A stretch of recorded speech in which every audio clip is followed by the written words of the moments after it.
Chapter 48. The whole party were in hopes of a letter from Mr. Bennet the next morning, but the post came in without bringing a single line from him.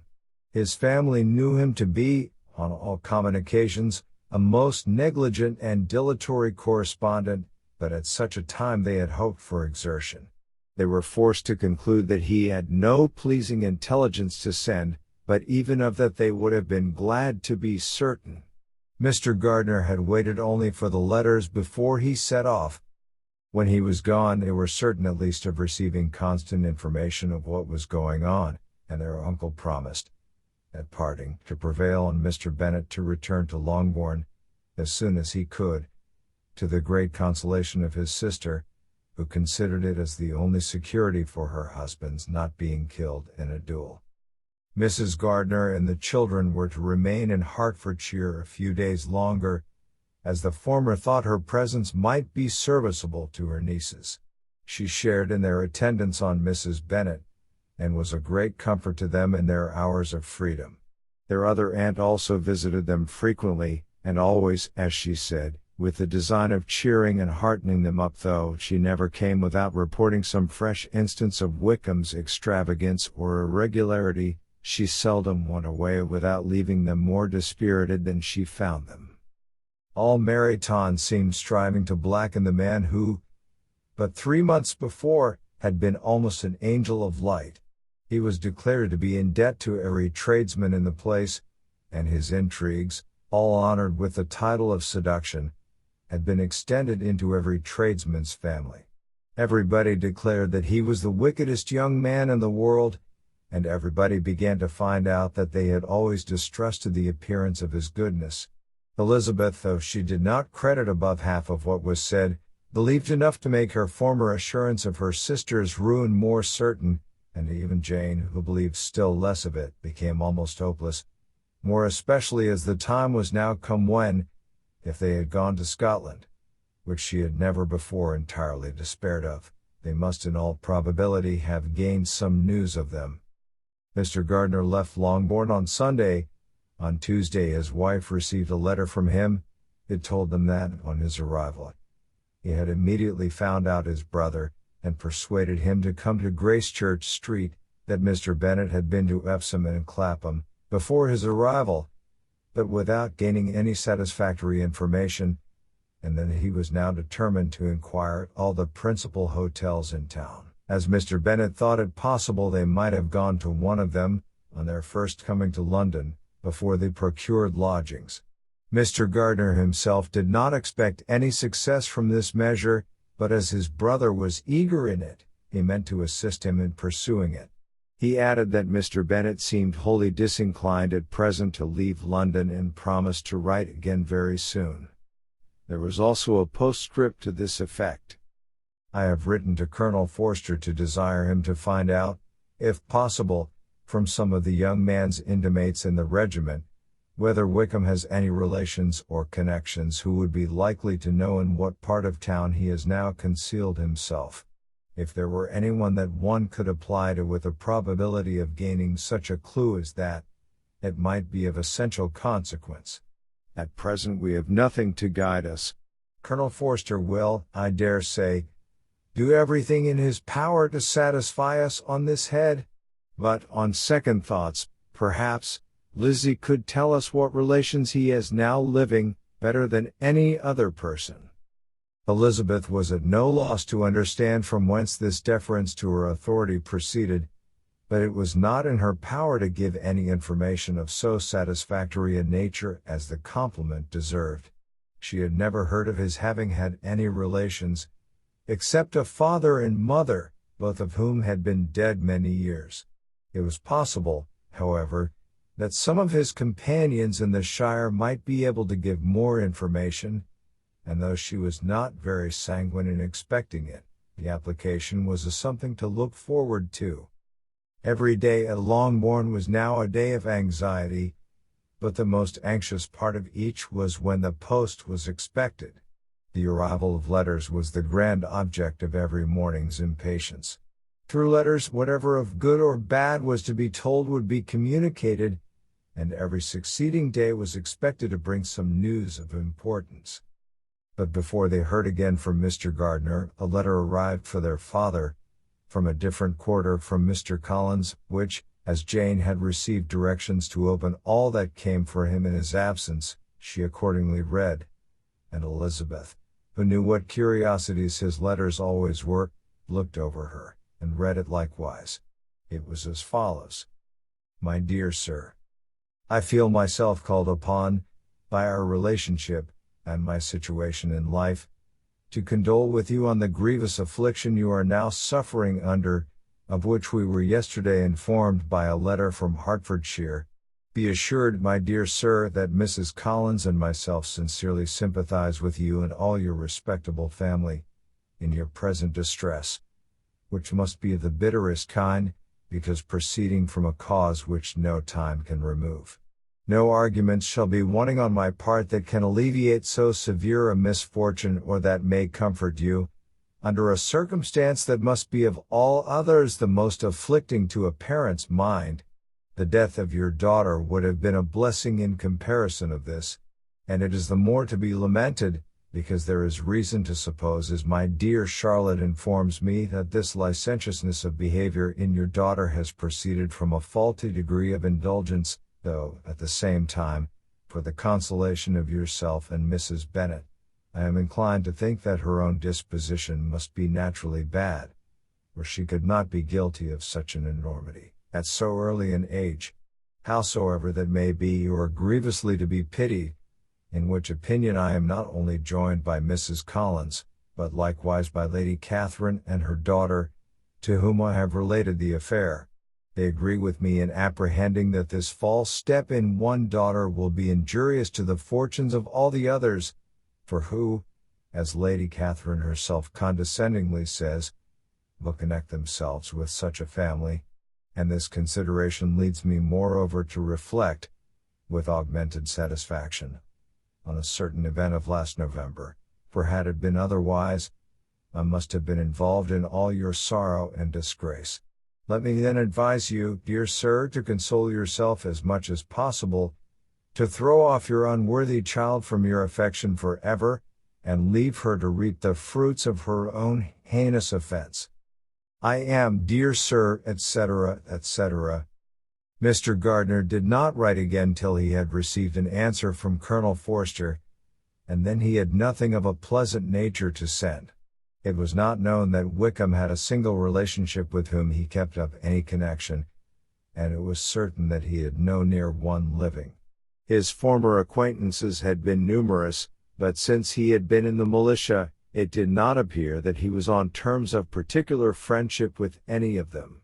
There was no one, therefore, who could be pointed out as likely to give any news of him. And in the wretched state of his own finances, there was a very powerful motive for secrecy in addition to his fear of discovery by Lydia's relations, for it had just transpired that he had left gaming debts behind him to a very considerable amount. Colonel Forster believed that more than £1,000 would be necessary to clear his expenses at Brighton. He owed a good deal in town, but his debts of honor were still more formidable. Mr. Gardner did not attempt to conceal these particulars from the Longbourn family. Jane heard them with horror. "A gamester!" she cried. "This is wholly unexpected. I had not an idea of it." Mr. Gardner added in his letter, that they might expect to see their father at home on the following day, which was Saturday. Rendered spiritless by the ill success of all their endeavors, he had yielded to his brother-in-law's entreaty that he would return to his family, and leave it to him to do whatever occasion might suggest to be advisable for continuing their pursuit. When Mrs. Bennet was told of this, she did not express so much satisfaction as her children expected, considering what her anxiety for his life had been before. "What, is he coming home and without poor Lydia?" she cried. "Sure he will not leave London before he has found them. Who is to fight Wickham and make him marry her, if he comes away?" As Mrs. Gardner began to wish to be at home, it was settled that she and the children should go to London, at the same time that Mr. Bennet came from it. The coach, therefore, took them the first stage of their journey, and brought its master back to Longbourn. Mrs. Gardner went away in all the perplexity about Elizabeth and her Derbyshire friend that had attended her from that part of the world. His name had never been voluntarily mentioned before them by her niece, and the kind of half-expectation which Mrs. Gardner had formed, of their being followed by a letter from him, had ended in nothing. Elizabeth had received none since her return that could come from Pemberley. The present unhappy state of the family rendered any other excuse for the lowness of her spirits unnecessary. Nothing, therefore, could be fairly conjectured from that, though Elizabeth, who was by this time tolerably well acquainted with her own feelings, was perfectly aware that, had she known nothing of Darcy, she could have borne the dread of Lydia's infamy somewhat better. It would have spared her, she thought, one sleepless night out of two. When Mr. Bennet arrived, he had all the appearance of his usual philosophic composure. He said as little as he had ever been in the habit of saying, made no mention of the business that had taken him away, and it was some time before his daughters had courage to speak of it. It was not till the afternoon, when he had joined them at tea, that Elizabeth ventured to introduce the subject, and then, on her briefly expressing her sorrow for what he must have endured, he replied, "Say nothing of that. Who should suffer but myself? It has been my own doing, and I ought to feel it." "You must not be too severe upon yourself," replied Elizabeth. "You may well warn me against such an evil. Human nature is so prone to fall into it. No, Lizzie, let me once in my life feel how much I have been to blame. I am not afraid of being overpowered by the impression. It will pass away soon enough." "Do you suppose them to be in London?" "Yes, where else can they be so well concealed? And Lydia used to want to go to London," added Kitty. "She is happy then," said her father dryly, "and her residence there will probably be of some duration." Then after a short silence he continued, "Lizzie, I bear you no ill will for being justified in your advice to me last May, which, considering the event, shows some greatness of mind." They were interrupted by Miss Bennet, who came to fetch her mother's tea. "This is a parade," he cried, "which does one good, it gives such an elegance to misfortune. Another day I will do the same. I will sit in my library in my nightcap and powdering gown, and give as much trouble as I can, or, perhaps, I may defer it till Kitty runs away." "I am not going to run away, Papa," said Kitty fretfully. "If I should ever go to Brighton, I would behave better than Lydia." "You go to Brighton. I would not trust you so near it as Eastbourne for £50. No, Kitty, I have at last learned to be cautious, and you will feel the effects of it. No officer is ever to enter into my house again, nor even to pass through the village. Balls will be absolutely prohibited, unless you stand up with one of your sisters, and you are never to stir out of doors till you can prove that you have spent 10 minutes of every day in a rational manner." Kitty, who took all these threats in a serious light, began to cry. "Well, well," said he, "do not make yourself unhappy. If you are a good girl for the next 10 years, I will take you to a review at the end of them." Chapter 49. 2 days after Mr. Bennet's return, as Jane and Elizabeth were walking together in the shrubbery behind the house, they saw the housekeeper coming towards them, and, concluding that she came to call them to their mother, went forward to meet her, but, instead of the expected summons, when they approached her, she said to Miss Bennet, "I beg your pardon, madam, for interrupting you, but I was in hopes you might have got some good news from town, so I took the liberty of coming to ask." "What do you mean, Hill? We have heard nothing from town." "Dear madam," cried Mrs. Hill, in great astonishment, "don't you know there is an express come for master from Mr. Gardner? He has been here this half hour, and master has had a letter." Away ran the girls, too eager to get in to have time for speech. They ran through the vestibule into the breakfast room, from thence to the library. Their father was in neither, and they were on the point of seeking him upstairs with their mother, when they were met by the butler, who said, "If you are looking for my master, ma'am, he is walking towards the little copse." Upon this information, they instantly passed through the hall once more, and ran across the lawn after their father, who was deliberately pursuing his way towards a small wood on one side of the paddock. Jane, who was not so light nor so much in the habit of running as Elizabeth, soon lagged behind, while her sister, panting for breath, came up with him, and eagerly cried out, "Oh, Papa, what news, what news? Have you heard from my uncle?" "Yes, I have had a letter from him by express." "Well, and what news does it bring, good or bad?" "What is there of good to be expected?" said he, taking the letter from his pocket. "But perhaps you would like to read it." Elizabeth impatiently caught it from his hand. Jane now came up. "Read it aloud," said her father, "for I hardly know myself what it is about." Gracechurch Street, Monday, August 2nd. My dear brother, at last I am able to send you some tidings of my niece, and such as, upon the whole, I hope it will give you satisfaction. Soon after you left me on Saturday, I was fortunate enough to find out in what part of London they were. The particulars I reserve till we meet.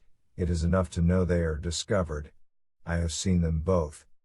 "Then it is as I always hoped," cried Jane, "they are married." Elizabeth, read on. "I have seen them both.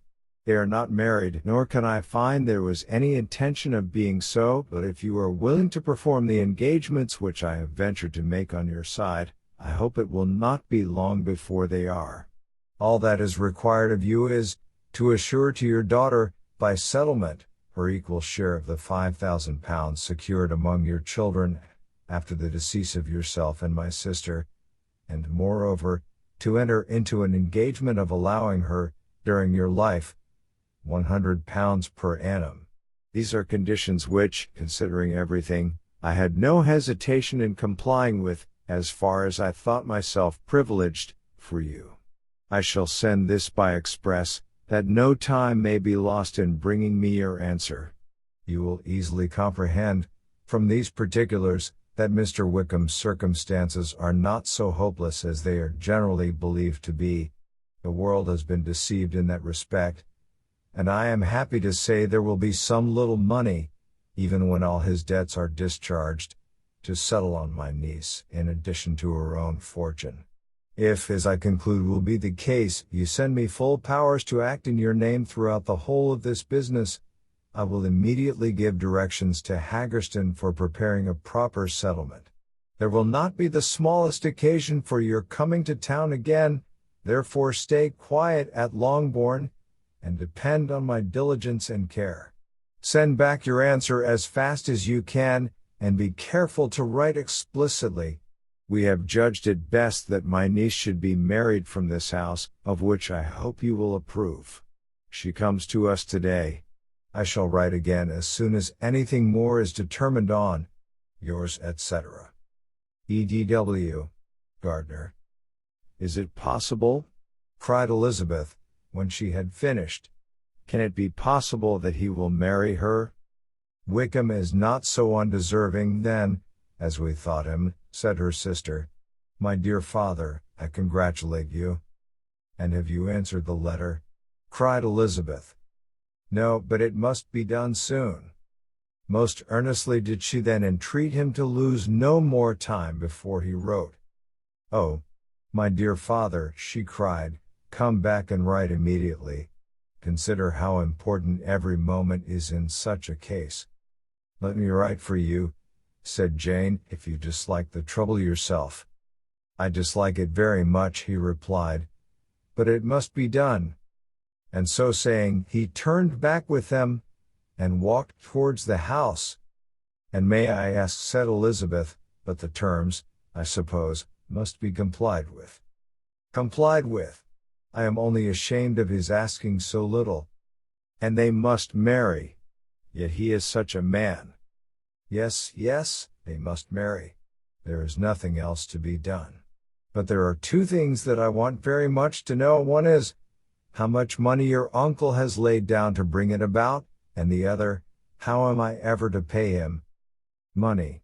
My uncle, cried Jane. What do you mean, sir? I mean that no man in his senses would marry Lydia on so slight a temptation as 100 a year during my life, and 50 after I am gone. That is very true, said Elizabeth, though it had not occurred to me before. His debts to be discharged, and something still to remain. Oh, it must be my uncle's doings. Generous, good man, I am afraid he has distressed himself. A small sum could not do all this. No, said her father, Wickham's a fool if he takes her with a farthing less than £10,000. I should be sorry to think so ill of him, in the very beginning of our relationship. £10,000. Heaven forbid. How is half such a sum to be repaid? Mr. Bennet made no answer, and each of them, deep in thought, continued silent till they reached the house. Their father then went on to the library to write, and the girls walked into the breakfast room. And they are really to be married, cried Elizabeth, as soon as they were by themselves. How strange this is! And for this we are to be thankful, that they should marry, small as is their chance of happiness, and wretched as is his character, we are forced to rejoice. Oh, Lydia! I comfort myself with thinking, replied Jane, that he certainly would not marry Lydia if he had not a real regard for her. Though our kind uncle has done something towards clearing him, I cannot believe that £10,000, or anything like it, has been advanced. He has children of his own, and may have more. How could he spare half £10,000? If he were ever able to learn what Wickham's debts have been, said Elizabeth, and how much is settled on his side on our sister, we shall exactly know what Mr. Gardiner has done for them, because Wickham has not sixpence of his own. The kindness of my uncle and aunt can never be requited. Their taking her home and affording her their personal protection and countenance is such a sacrifice to her advantage as years of gratitude cannot enough acknowledge. By this time she is actually with them. If such goodness does not make her miserable now, she will never deserve to be happy. What a meeting for her, when she first sees my aunt. We must endeavor to forget all that has passed on either side, said Jane. I hope and trust they will yet be happy. His consenting to marry her is a proof, I will believe, that he has come to a right way of thinking.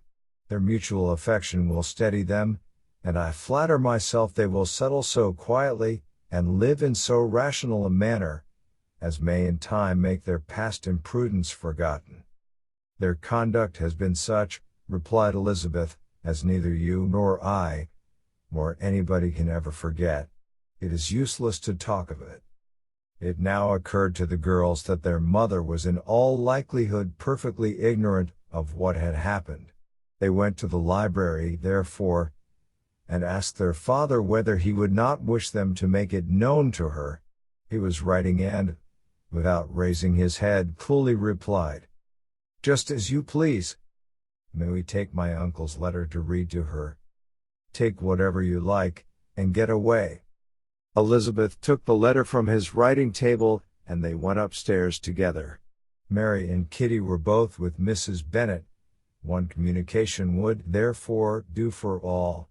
After a slight preparation for good news, the letter was read aloud. Mrs. Bennet could hardly contain herself. As soon as Jane had read Mr. Gardiner's hope of Lydia's being soon married, her joy burst forth, and every following sentence added to its exuberance.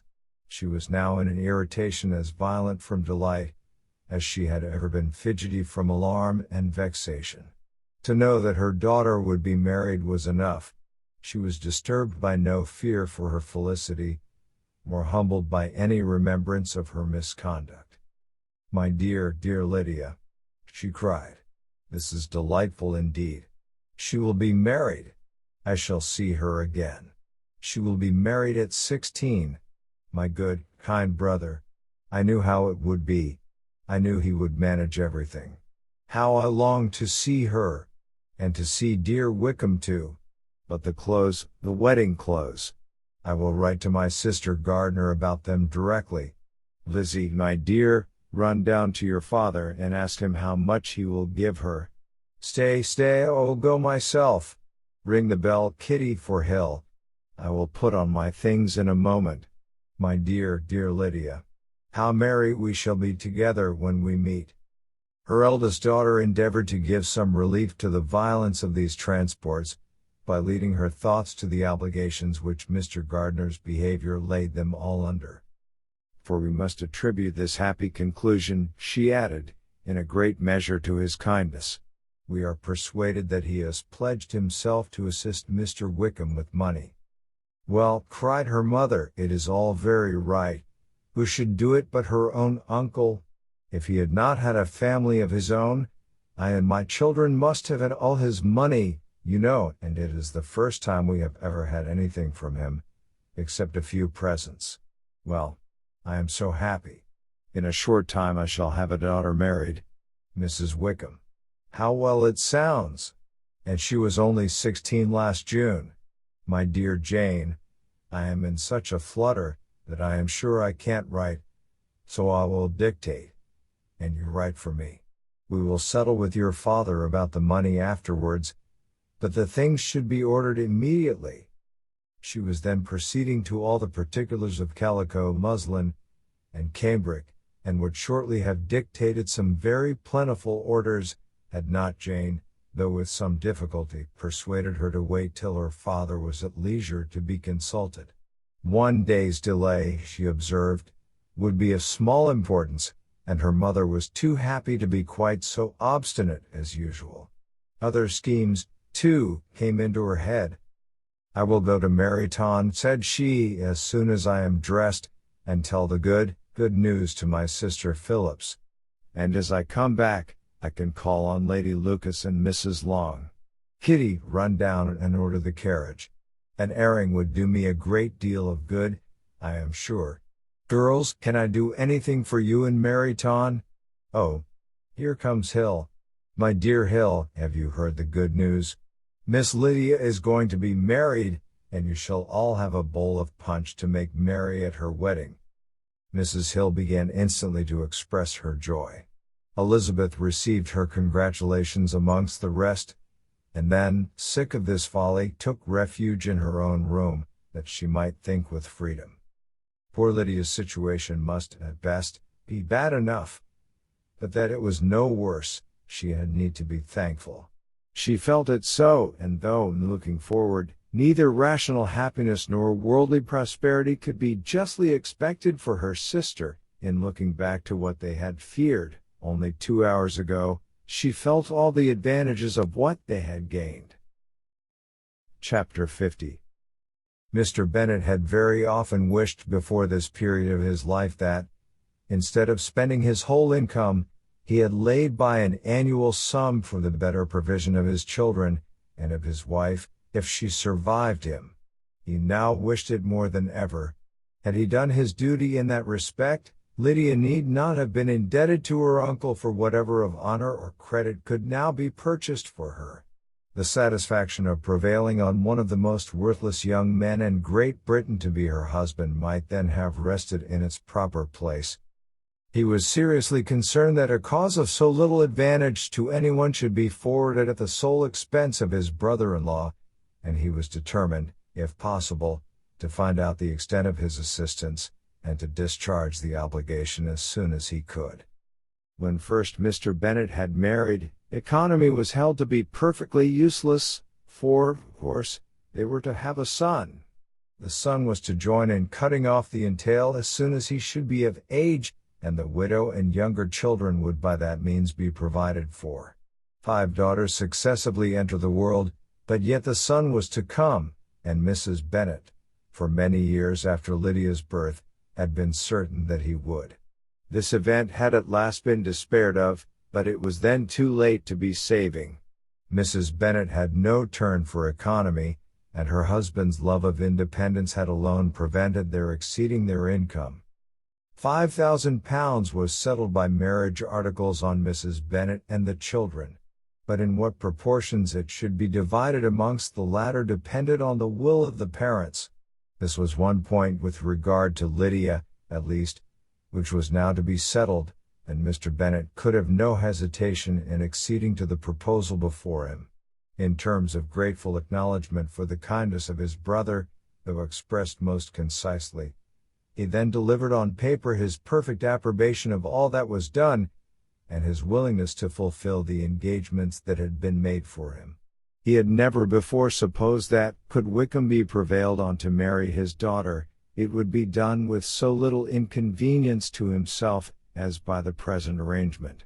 He would scarcely be £10 a year the loser by the 100 that was to be paid them, for, what with her board and pocket allowance, and the continual presents in money which passed to her through her mother's hands, Lydia's expenses had been very little within that sum.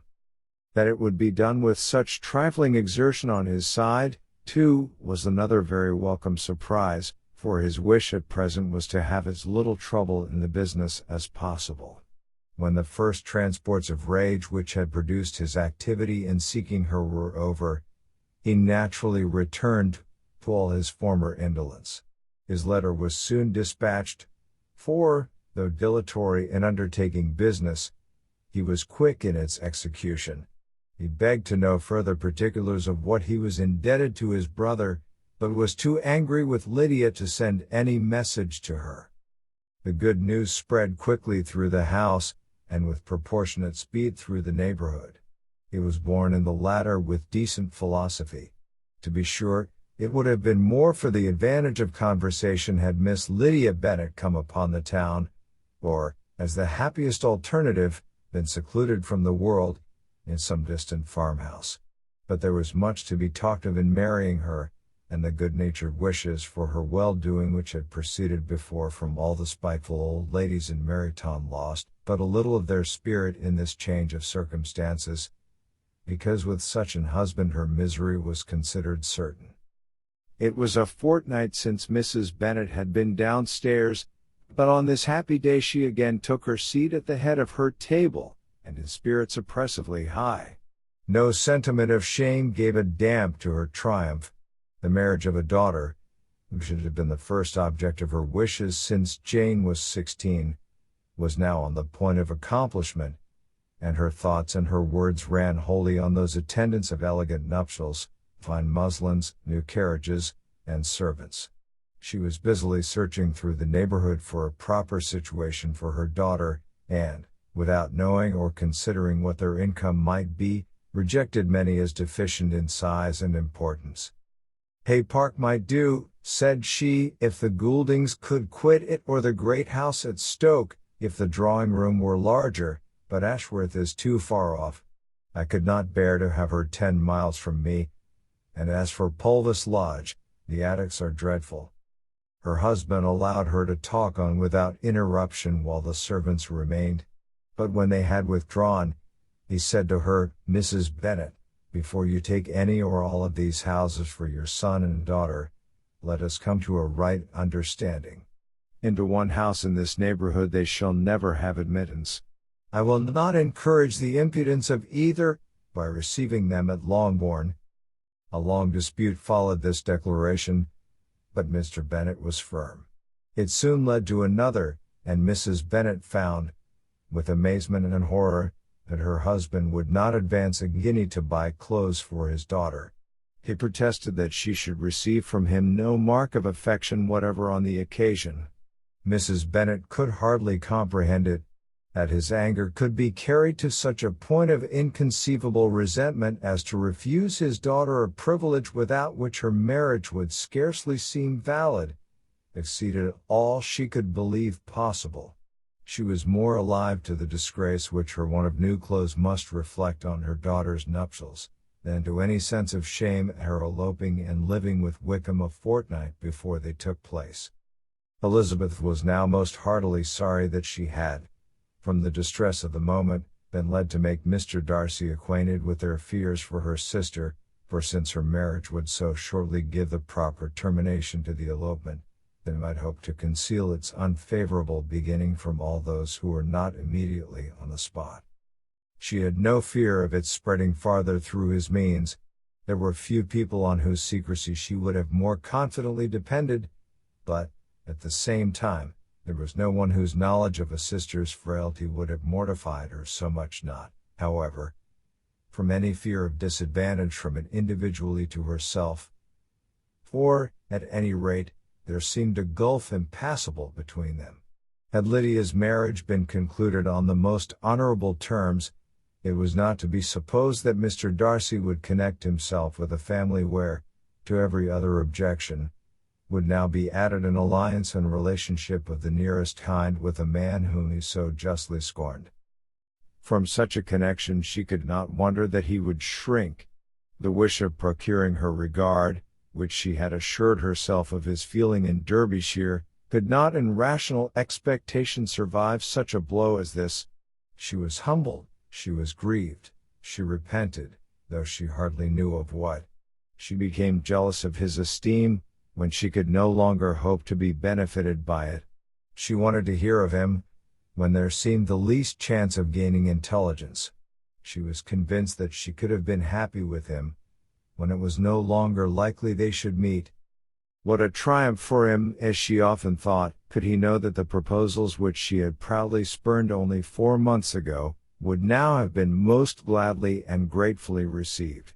He was as generous, she doubted not, as the most generous of his sex. But while he was mortal, there must be a triumph. She began now to comprehend that he was exactly the man who, in disposition and talents, would most suit her. His understanding and temper, though unlike her own, would have answered all her wishes. It was an union that must have been to the advantage of both. By her ease and liveliness, his mind might have been softened, his manners improved, and from his judgment, information, and knowledge of the world, she must have received benefit of greater importance. But no such happy marriage could now teach the admiring multitude what connubial felicity really was. An union of a different tendency, and precluding the possibility of the other, was soon to be formed in their family. How Wickham and Lydia were to be supported in tolerable independence, she could not imagine. But how little of permanent happiness could belong to a couple who were only brought together because their passions were stronger than their virtue, she could easily conjecture. Mr. Gardiner soon wrote again to his brother. To Mr. Bennet's acknowledgments he briefly replied, with assurance of his eagerness to promote the welfare of any of his family, and concluded with entreaties that the subject might never be mentioned to him again. The principal purport of his letter was to inform them that Mr. Wickham had resolved on quitting the militia. It was greatly my wish that he should do so, he added, as soon as his marriage was fixed on. And I think you will agree with me in considering the removal from that corps as highly advisable, both on his account and my niece's. It is Mr. Wickham's intention to go into the regulars, and among his former friends, there are still some who are able and willing to assist him in the army. He has the promise of an ensigncy in General S. Regiment, now quartered in the north. It is an advantage to have it so far from this part of the kingdom. He promises fairly, and I hope among different people, where they may each have a character to preserve, they will both be more prudent. I have written to Colonel Forster, to inform him of our present arrangements, and to request that he will satisfy the various creditors of Mr. Wickham in and near Brighton, with assurances of speedy payment, for which I have pledged myself. And will you give yourself the trouble of carrying similar assurances to his creditors in Marytown, of whom I shall subjoin a list according to his information? He is given in all his debts. I hope at least he has not deceived us. Haggerston has our directions, and all will be completed in a week. They will then join his regiment, unless they are first invited to Longbourn, and I understand from Mrs. Gardiner that my niece is very desirous of seeing you all before she leaves the South. She is well, and begs to be dutifully remembered to you and her mother. Yours, etc. E. Gardiner. Mr. Bennet and his daughter saw all the advantages of Wickham's removal from the shire as clearly as Mr. Gardiner could do, But Mrs. Bennet was not so well pleased with it. Lydia's being settled in the north, just when she had expected most pleasure and pride in her company, for she had by no means given up her plan of their residing in Hertfordshire, was a severe disappointment, and, besides, it was such a pity that Lydia should be taken from a regiment where she was acquainted with everybody, and had so many favorites. "She is so fond of Mrs. Forster," said she, "it will be quite shocking to send her away. And there are several of the young men, too, that she likes very much. The officers may not be so pleasant in General S. regiment." His daughter's request, for such it might be considered, of being admitted into her family again before she set off for the north, received at first an absolute negative.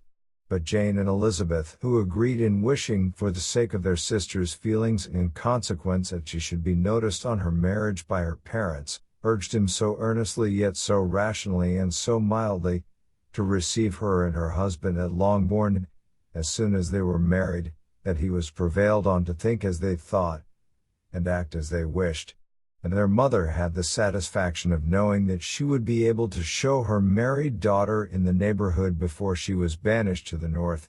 When Mr. Bennet wrote again to his brother, therefore, he sent his permission for them to come, and it was settled that as soon as the ceremony was over, they should proceed to Longbourn. Elizabeth was surprised, however, that Wickham should consent to such a scheme, and as she consulted only her own inclination, any meeting with him would have been the last object of her wishes. Chapter 51. Their sister's wedding day arrived, and Jane and Elizabeth felt for her probably more than she felt for herself. The carriage was sent to meet them at Dash, and they were to return in it by dinner time. Their arrival was dreaded by the elder Miss Bennets, and Jane more especially, who gave Lydia the feelings which would have attended herself, had she been the culprit, and was wretched in the thought of what her sister must endure. They came. The family were assembled in the breakfast room to receive them. Smiles decked the face of Mrs. Bennet as the carriage drove up to the door. Her husband looked impenetrably grave, her daughters, alarmed, anxious, uneasy. Lydia's voice was heard in the vestibule. The door was thrown open, and she ran into the room. Her mother stepped forwards, embraced her, and welcomed her with rapture, gave her hand, with an affectionate smile, to Wickham, who followed his lady, and wished them both joy with an alacrity which showed no doubt of their happiness. Their reception from Mr. Bennet, to whom they then turned, was not quite so cordial. His countenance rather gained in austerity, and he scarcely opened his lips. The easy assurance of the young couple, indeed, was enough to provoke him. Elizabeth was disgusted, and even Miss Bennet was shocked. Lydia was Lydia still, untamed, unabashed, wild, noisy, and fearless. She turned from sister to sister, demanding their congratulations, and when at length they all sat down, looked eagerly round the room, took notice of some little alteration in it, and observed, with a laugh, that it was a great while since she had been there. Wickham was not at all more distressed than herself, but his manners were always so pleasing, that had his character and his marriage been exactly what they ought, his smiles and his easy address, while he claimed their relationship, would have delighted them all. Elizabeth had not before believed him quite equal to such assurance, but she sat down, resolving within herself to draw no limits in future to the impudence of an impudent man. She blushed, and Jane blushed, but the cheeks of the two who caused their confusion suffered no variation of color. There was no want of discourse. The bride and her mother could neither of them talk fast enough, and Wickham, who happened to sit near Elizabeth, began inquiring after his acquaintance in that neighborhood, with a good-humored ease which she felt very unable to equal in her replies. They seemed each of them to have the happiest memories in the world. Nothing of the past was recollected with pain, and Lydia led voluntarily to subjects which her sisters would not have alluded to for the world. "Only think of its being 3 months," she cried, Since I went away, seems but a fortnight I declare, and yet there have been things enough happened in the time. Good gracious! When I went away, I am sure I had no more idea of being married till I came back again, though I thought it would be very good fun if I was. Her father lifted up his eyes. Jane was distressed. Elizabeth looked expressively at Lydia, but she, who never heard nor saw anything of which she chose to be insensible, gaily continued, "Oh, Mamma, do the people hereabouts know I am married today?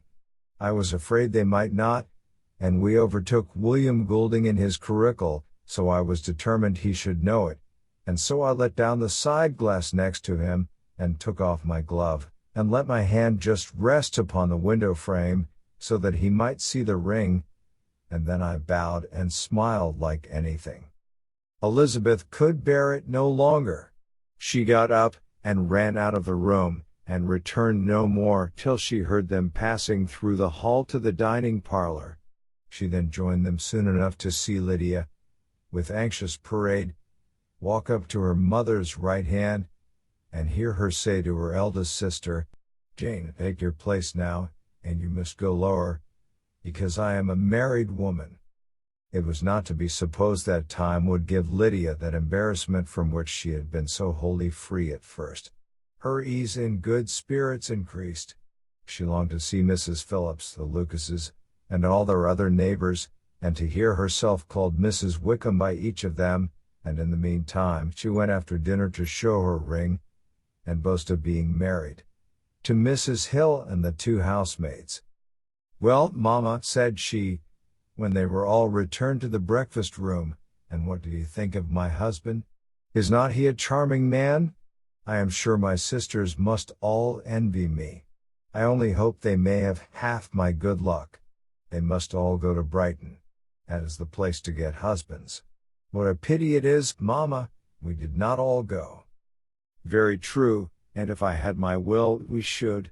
But my dear Lydia, I don't at all like your going such a way off. Must it be so?" "Oh Lord! Yes, there is nothing in that. I shall like it of all things. You and Papa, and my sisters, must come down and see us. We shall be at Newcastle all the winter, and I dare say there will be some balls, and I will take care to get good partners for them all. I should like it beyond anything," said her mother. "And then when you go away, you may leave one or two of my sisters behind you, and I dare say I shall get husbands for them before the winter is over." "I thank you for my share of the favor," said Elizabeth, "but I do not particularly like your way of getting husbands." Their visitors were not to remain above 10 days with them. Mr. Wickham had received his commission before he left London, and he was to join his regiment at the end of a fortnight. No one but Mrs. Bennet regretted that their stay would be so short, and she made the most of the time by visiting about with her daughter, and having very frequent parties at home.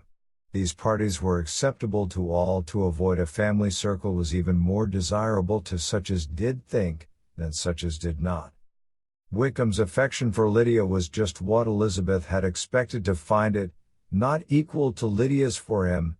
She had scarcely needed her present observation to be satisfied, from the reason of things, that their elopement had been brought on by the strength of her love, rather than by his, and she would have wondered why, without violently caring for her, he chose to elope with her at all, had she not felt certain that his flight was rendered necessary by distress of circumstances, and if that were the case, he was not the young man to resist an opportunity of having a companion. Lydia was exceedingly fond of him. He was her dear Wickham on every occasion. No one was to be put in competition with him. He did everything best in the world, and she was sure he would kill more birds on the 1st of September than anybody else in the country. One morning soon after their arrival, as she was sitting with her two elder sisters, she said to Elizabeth, "Lizzie, I never gave you an account of my wedding, I believe. You were not by, when I told Mamma and the others all about it. Are not you curious to hear how it was managed?" "No, really," replied Elizabeth. I think there cannot be too little said on the subject. La. You are so strange. But I must tell you how it went off. We were married, you know, at St. Clement's, because Wickham's lodgings were in that parish. And it was settled that we should all be there by 11 o'clock. My uncle and aunt and I were to go together, and the others were to meet us at the church. Well, Monday morning came, and I was in such a fuss. I was so afraid, you know, that something would happen to put it off, and then I should have gone quite distracted. And there was my aunt all the time I was dressing, preaching and talking away just as if she was reading a sermon. However, I did not hear above 1 word in 10, for I was thinking, you may suppose, of my dear Wickham. I longed to know whether he would be married in his blue coat. Well, and so we breakfasted at 10 as usual. I thought it would never be over, for, by the by, you are to understand, that my uncle and aunt were horrid unpleasant all the time I was with them. If you'll believe me, I did not once put my foot out of doors, though I was there a fortnight. Not one party, or scheme, or anything. To be sure, London was rather thin, but, however, the little theatre was open. Well, and so just as the carriage came to the door, my uncle was called away upon business to that horrid man Mr. Stone. And then, you know, when once they get together, there is no end of it. Well, I was so frightened I did not know what to do, for my uncle was to give me away, and if we were beyond the hour, we could not be married all day. But luckily he came back again in 10 minutes' time, and then we all set out. However, I recollected afterwards that if he had been prevented going, the wedding need not be put off, for Mr. Darcy might have done as well. Mr. Darcy, repeated Elizabeth, in utter amazement. Oh, yes. He was to come there with Wickham, you know. But gracious me, I quite forgot. I ought not to have said a word about it. I promised them so faithfully. What will Wickham say? It was to be such a secret. If it was to be secret, said Jane, say not another word on the subject. You may depend upon my seeking no further. Oh, certainly, said Elizabeth, though burning with curiosity, we will ask you no questions.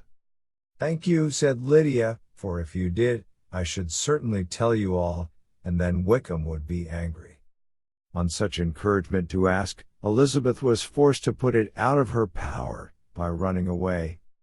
But to live in ignorance on such a point was impossible, or at least it was impossible not to try for information. Mr. Darcy had been at her sister's wedding. It was exactly a scene, and exactly among people, where he had apparently least to do, and least temptation to go. Conjectures as to the meaning of it, rapid and wild, hurried into her brain, but she was satisfied with none. Those that best pleased her, as placing his conduct in the noblest light, seemed most improbable.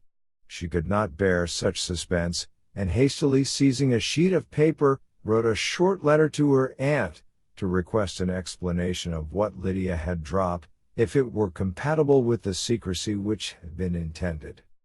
You may readily comprehend, she added, what my curiosity must be to know how a person unconnected with any of us, and, comparatively speaking, a stranger to our family, should have been amongst you at such a time.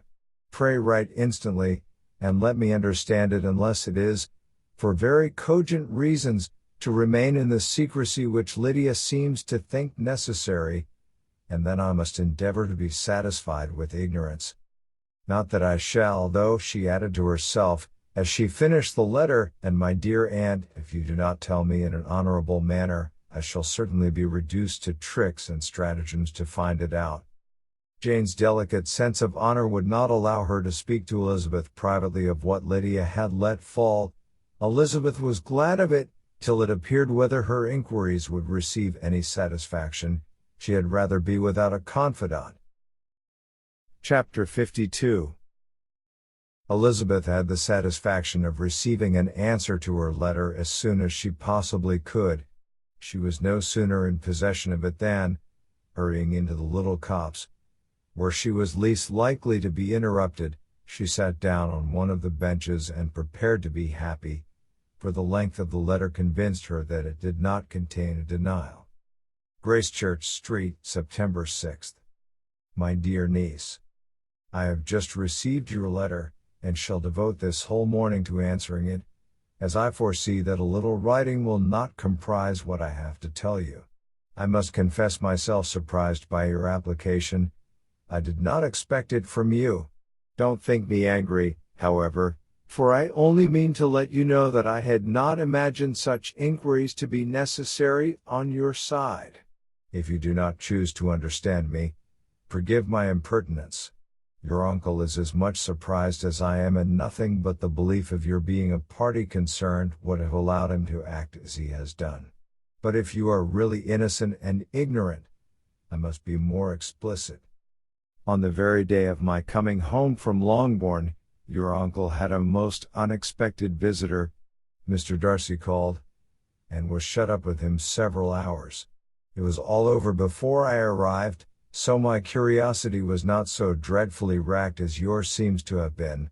He came to tell Mr. Gardiner that he had found out where your sister and Mr. Wickham were, and that he had seen and talked with them both. Wickham repeatedly, Lydia once. From what I can collect, he left Derbyshire only one day after ourselves, and came to town with the resolution of hunting for them. The motive professed was his conviction of its being owing to himself that Wickham's worthlessness had not been so well known as to make it impossible for any young woman of character to love or confide in him. He generously imputed the whole to his mistaken pride, and confessed that he had before thought it beneath him to lay his private actions open to the world. His character was to speak for itself. He called it, therefore, his duty to step forward, and endeavor to remedy an evil which had been brought on by himself. If he had another motive, I am sure it would never disgrace him. He had been some days in town before he was able to discover them, but he had something to direct his search, which was more than we had, and the consciousness of this was another reason for his resolving to follow us. There is a lady, it seems, a Mrs. Young, who was some time ago governess to Miss Darcy, and was dismissed from her charge on some cause of disapprobation, though he did not say what. She then took a large house in Edward Street, and has since maintained herself by letting lodgings. This Mrs. Young was, he knew, intimately acquainted with Wickham, and he went to her for intelligence of him as soon as he got to town. But it was 2 or 3 days before he could get from her what he wanted. She would not betray her trust, I suppose, without bribery and corruption, for she really did know where her friend was to be found. Wickham indeed had gone to her on their first arrival in London, and had she been able to receive them into her house, they would have taken up their abode with her. At length, however, our kind friend procured the wished-for direction. They were in Street. He saw Wickham, and afterwards insisted on seeing Lydia. His first object with her, he acknowledged, had been to persuade her to quit her present disgraceful situation, and return to her friends as soon as they could be prevailed on to receive her, offering his assistance, as far as it would go. But he found Lydia absolutely resolved on remaining where she was. She cared for none of her friends, she wanted no help of his, she would not hear of leaving Wickham. She was sure they should be married some time or other, and it did not much signify when. Since such were her feelings, it only remained, he thought, to secure and expedite a marriage, which, in his very first conversation with Wickham, he easily learnt had never been his design. He confessed himself obliged to leave the regiment, on account of some debts of honor, which were very pressing, and scrupled not to lay all the ill consequences of Lydia's flight on her own folly alone. He meant to resign his commission immediately, and as to his future situation, he could conjecture very little about it. He must go somewhere, but he did not know where, and he knew he should have nothing to live on. Mr. Darcy asked him why he had not married your sister at once. Though Mr. Bennet was not imagined to be very rich, he would have been able to do something for him, and his situation must have been benefited by marriage. But he found, in reply to this question, that Wickham still cherished the hope of more effectually making his fortune by marriage in some other country. Under such circumstances, however, he was not likely to be proof against the temptation of immediate relief. They met several times, for there was much to be discussed. Wickham of course wanted more than he could get, but at length was reduced to be reasonable. Everything being settled between them, Mr. Darcy's next step was to make your uncle acquainted with it, and he first called in Gracechurch Street the evening before I came home. But Mr. Gardiner could not be seen, and Mr. Darcy found, on further inquiry, that your father was still with him, but would quit town the next morning. He did not judge your father to be a person whom he could so properly consult as your uncle, and therefore readily postpones seeing him till after the departure of the former. He did not leave his name, and till the next day it was only known that a gentleman had called on business. On Saturday he came again. Your father was gone, your uncle at home, and, as I said before, they had a great deal of talk together. They met again on Sunday, and then I saw him too. It was not all settled before Monday. As soon as it was, the express was sent off to Longbourn, but our visitor was very obstinate. I fancy, Lizzie, that obstinacy is the real defect of his character, after all. He has been accused of many faults at different times, but this is the true one. Nothing was to be done that he did not do himself, though I am sure, and I do not speak it to be thanked, therefore say nothing about it, your uncle would most readily have settled the whole. They battled it together for a long time, which was more than either the gentleman or lady concerned in it deserved.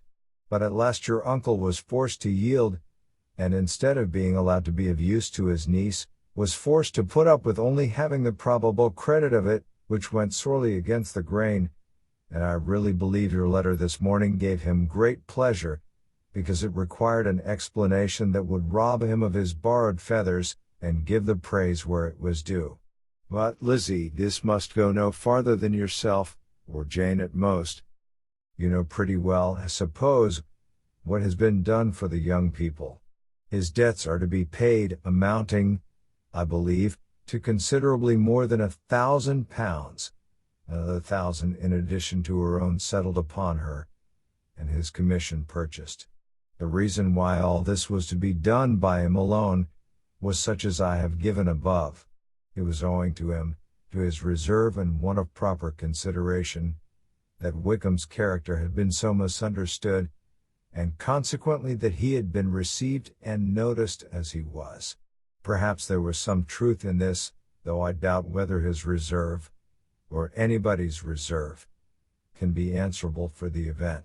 But in spite of all this fine talking, my dear Lizzie, you may rest perfectly assured that your uncle would never have yielded, if we had not given him credit for another interest in the affair.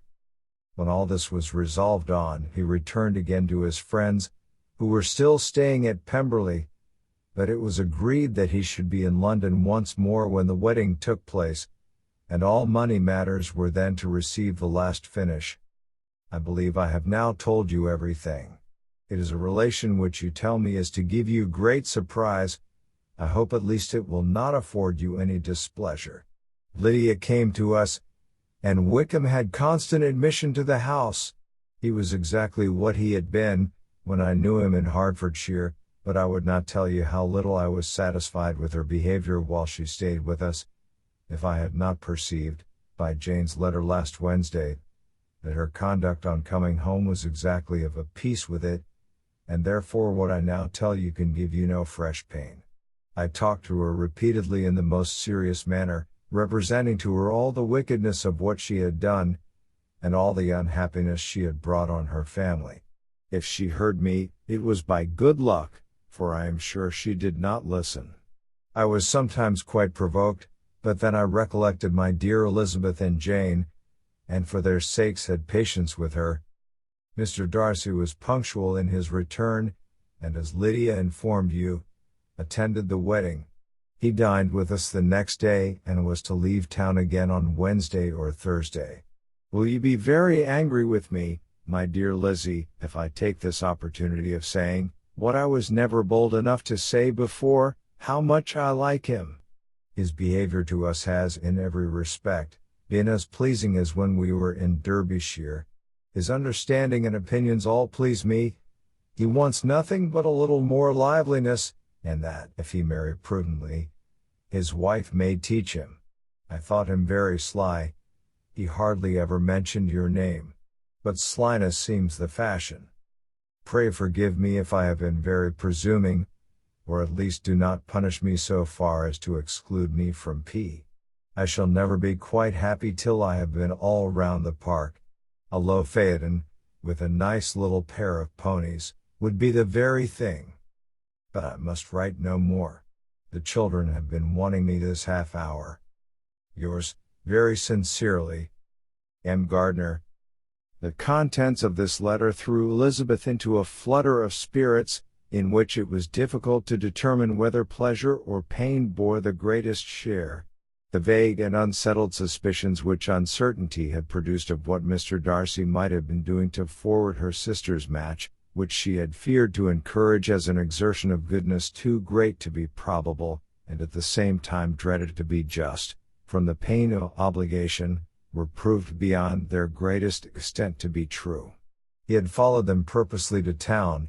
He had taken on himself all the trouble and mortification attendant on such a research, in which supplication had been necessary to a woman whom he must abominate and despise, and where he was reduced to frequently meet, reason with, persuade, and finally bribe, the man whom he always most wished to avoid, and whose very name it was punishment to him to pronounce.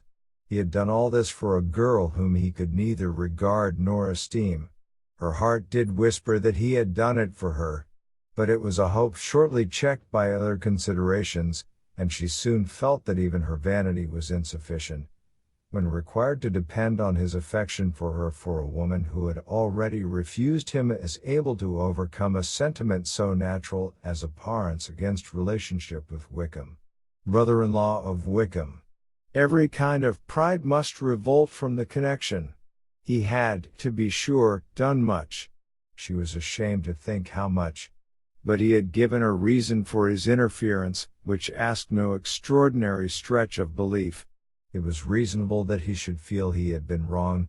He had liberality, and he had the means of exercising it, and though she would not place herself as his principal inducement, she could, perhaps, believe that remaining partiality for her might assist his endeavors in a cause where her peace of mind must be materially concerned. It was painful, exceedingly painful, to know that they were under obligations to a person who could never receive a return. They owed the restoration of Lydia, her character, everything, to him. Oh, how heartily did she grieve over every ungracious sensation she had ever encouraged, every saucy speech she had ever directed towards him. For herself she was humbled, but she was proud of him, proud that in a cause of compassion and honor, he had been able to get the better of himself. She read over her aunt's commendation of him again and again. It was hardly enough, but it pleased her. She was even sensible of some pleasure, though mixed with regret, on finding how steadfastly both she and her uncle had been persuaded that affection and confidence subsisted between Mr. Darcy and herself. She was roused from her seat, and her reflections, by someone's approach, and before she could strike into another path, she was overtaken by Wickham. "I am afraid I interrupt your solitary ramble, my dear sister," said he as he joined her. "You certainly do," she replied with a smile, "but it does not follow that the interruption must be unwelcome. I should be sorry indeed if it were. We were always good friends, and now we are better." "True. Are the others coming out?" "I do not know.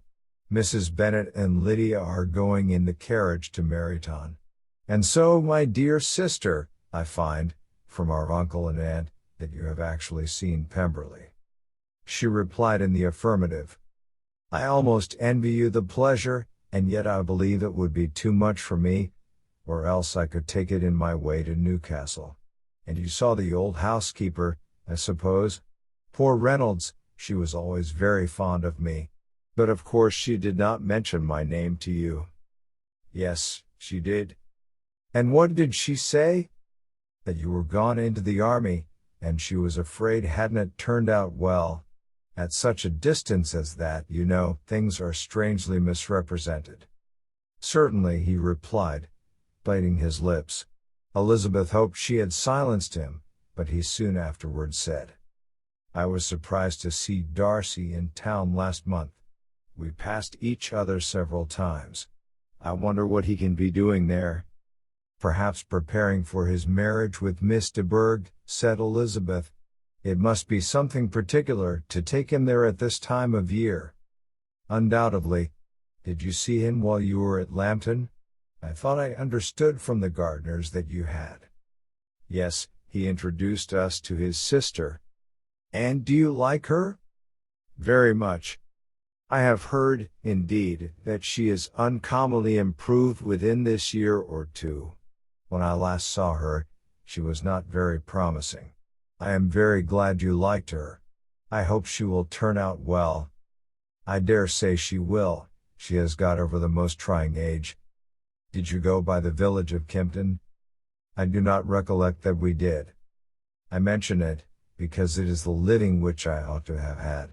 A most delightful place. Excellent parsonage house. It would have suited me in every respect. How should you have liked making sermons? Exceedingly well.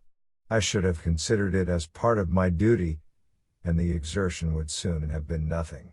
One ought not to repine, but, to be sure, it would have been such a thing for me. The retirement of such a life would have answered all my ideas of happiness. But it was not to be.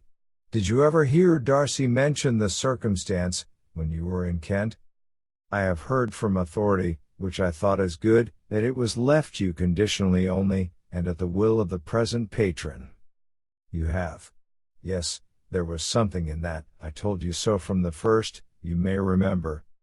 I did hear, too, that there was a time, when sermon-making was not so palatable to you as it seems to be at present, that you actually declared your resolution of never taking orders, and that the business had been compromised accordingly. You did.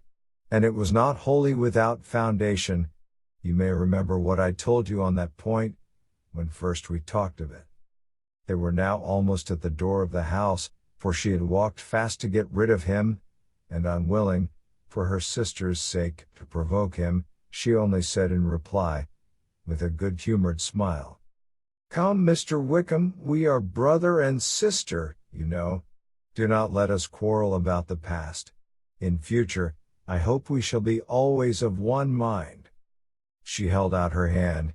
He kissed it with affectionate gallantry, though he hardly knew how to look, and they entered the house. Chapter 53. Mr. Wickham was so perfectly satisfied with this conversation that he never again distressed himself, or provoked his dear sister Elizabeth, by introducing the subject of it, and she was pleased to find that she had said enough to keep him quiet.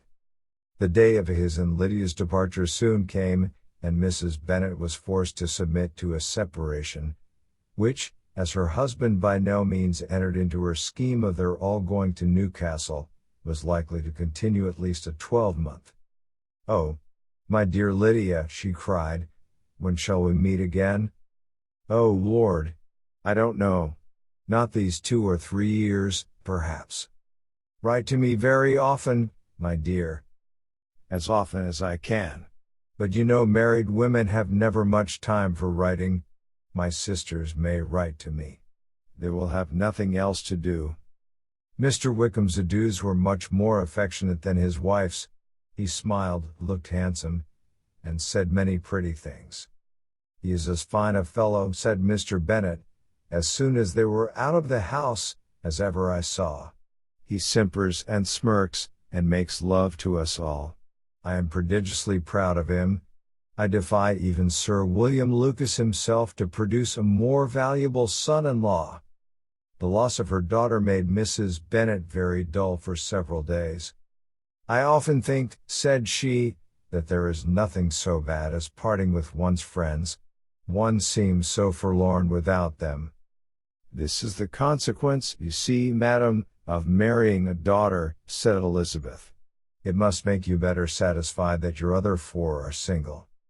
It is no such thing.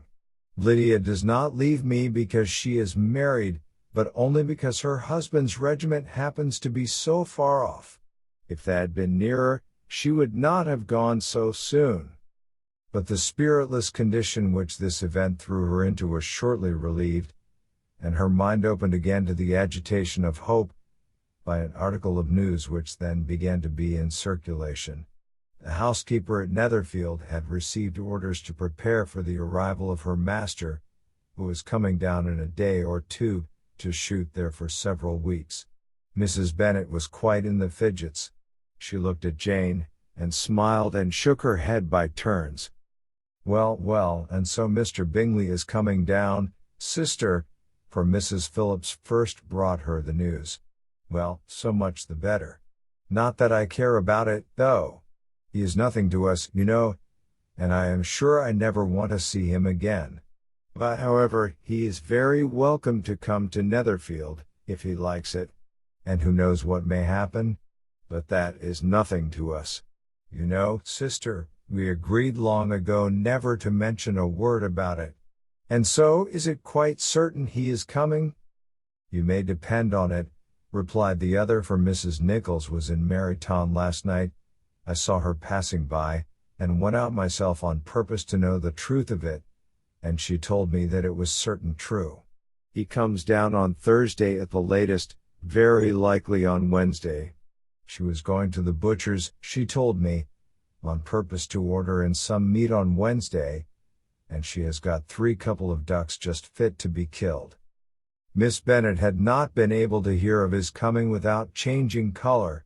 It was many months since she had mentioned his name to Elizabeth, but now, as soon as they were alone together, she said, I saw you look at me today, Lizzie, when my aunt told us of the present report, and I know I appeared distressed. But don't imagine it was from any silly cause. I was only confused for the moment, because I felt that I should be looked at. I do assure you that the news does not affect me either with pleasure or pain. I am glad of one thing, that he comes alone, because we shall see the less of him. Not that I am afraid of myself, but I dread other people's remarks. Elizabeth did not know what to make of it. Had she not seen him in Derbyshire, she might have supposed him capable of coming there with no other view than what was acknowledged, but she still thought him partial to Jane, and she wavered as to the greater probability of his coming there with his friend's permission, or being bold enough to come without it.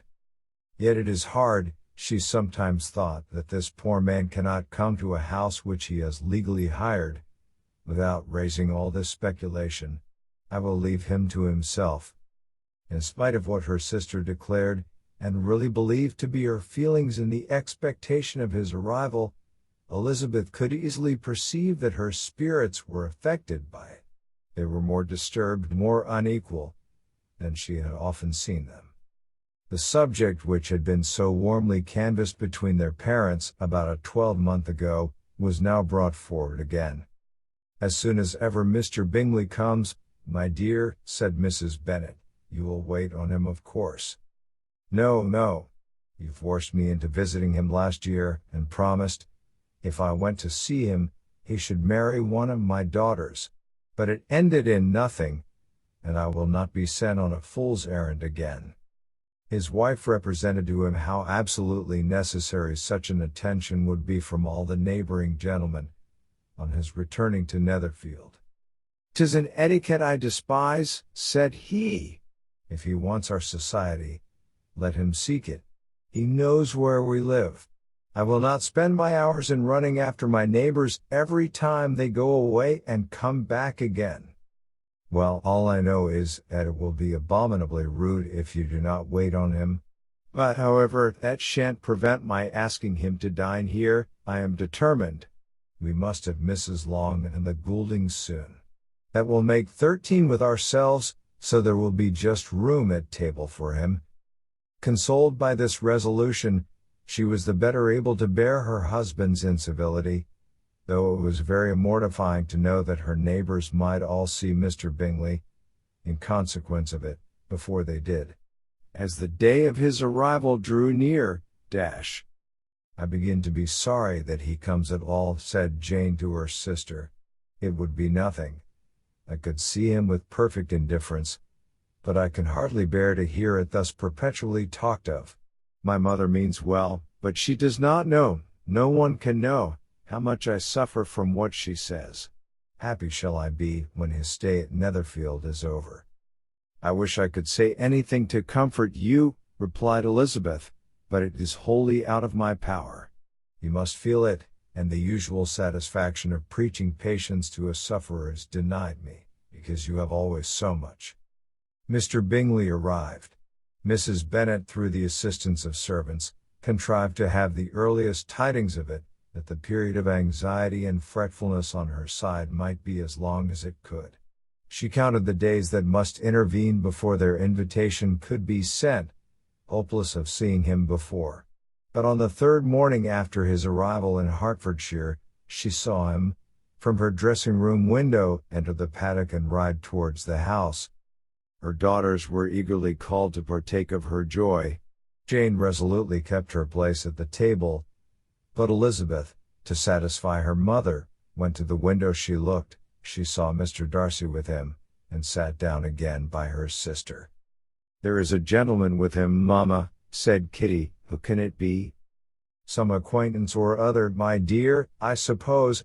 I am sure I do not know. La, replied Kitty. It looks just like that man that used to be with him before. Mr. What's his name? That tall, proud man. Good gracious. Mr. Darcy. And so it does, I vow. Well, any friend of Mr. Bingley's will always be welcome here, to be sure, but else I must say that I hate the very sight of him. Jane looked at Elizabeth with surprise and concern. She knew but little of their meeting in Derbyshire, and therefore felt for the awkwardness which must attend her sister, in seeing him almost for the first time after receiving his explanatory letter. Both sisters were uncomfortable enough. Each felt for the other, and of course for themselves, and their mother talked on, of her dislike of Mr. Darcy, and her resolution to be civil to him only as Mr. Bingley's friend, without being heard by either of them. But Elizabeth had sources of uneasiness which could not be suspected by Jane, to whom she had never yet had courage to show Mrs. Gardner's letter, or to relate her own change of sentiment towards him.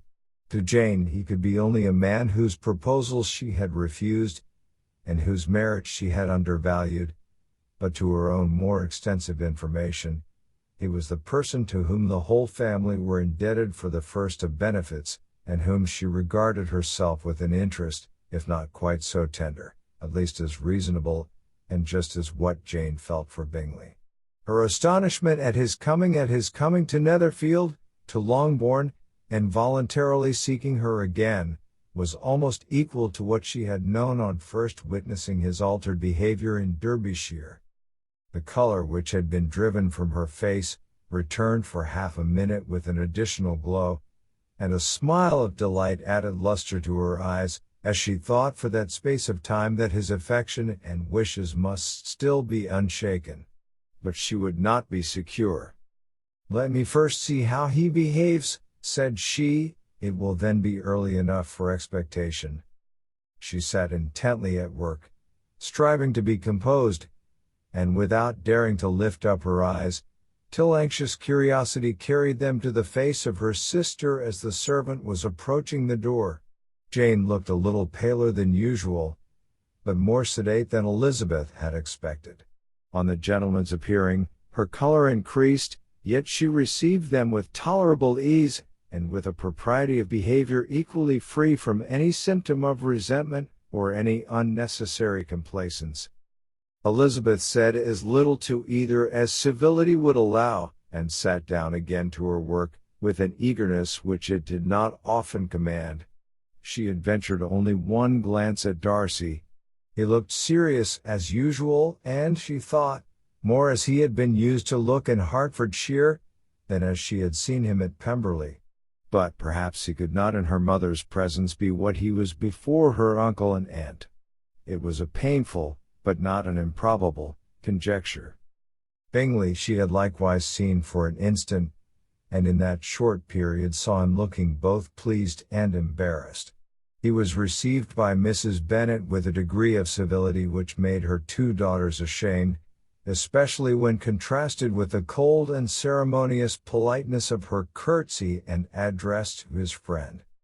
Elizabeth, particularly, who knew that her mother owed to the latter the preservation of her favorite daughter from irremediable infamy, was hurt and distressed to a most painful degree by a distinction so ill applied.